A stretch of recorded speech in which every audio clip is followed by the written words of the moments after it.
Disclaimer.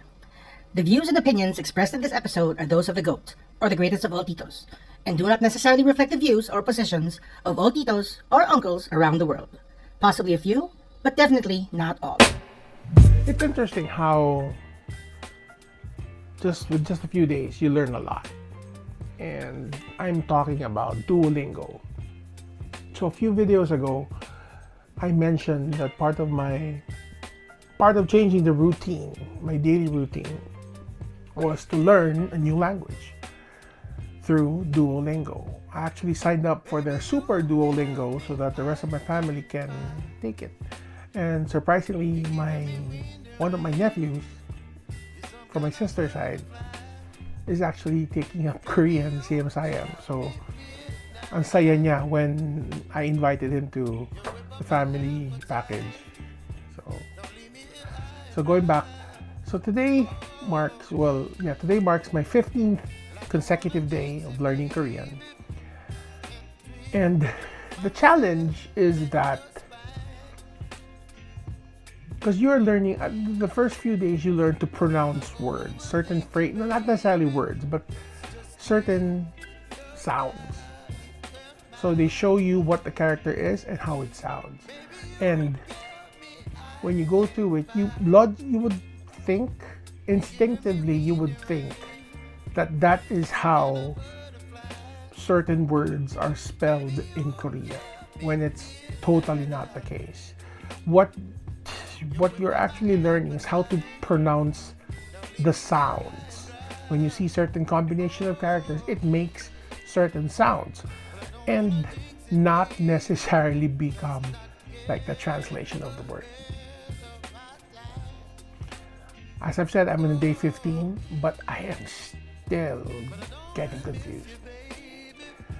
And what adds to the confusion now is that there are some English words that when they are translated in Korean, sounds pretty similar to the English word itself.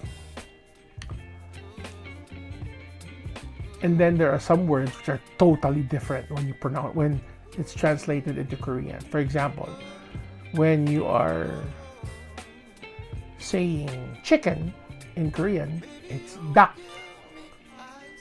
Not duck, but duck.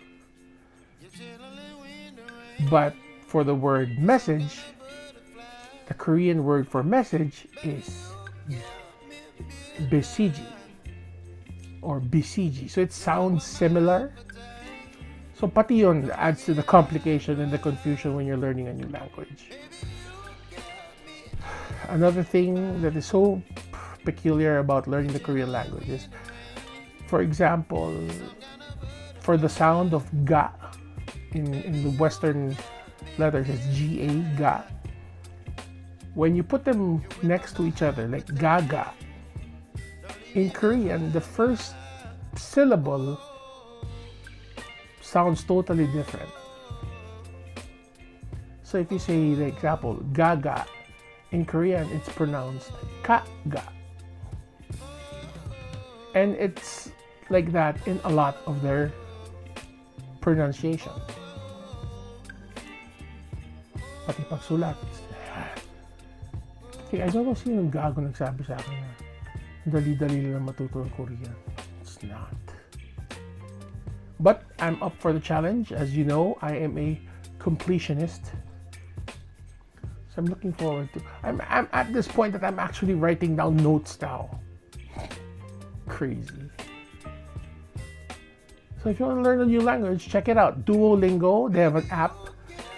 And luckily, they have a website. So I learn better through the website because I'm on my desktop. I sit down and yeah, check it out. And that's all I have to say about that. Catch you in tomorrow's video, guys. Bye-bye.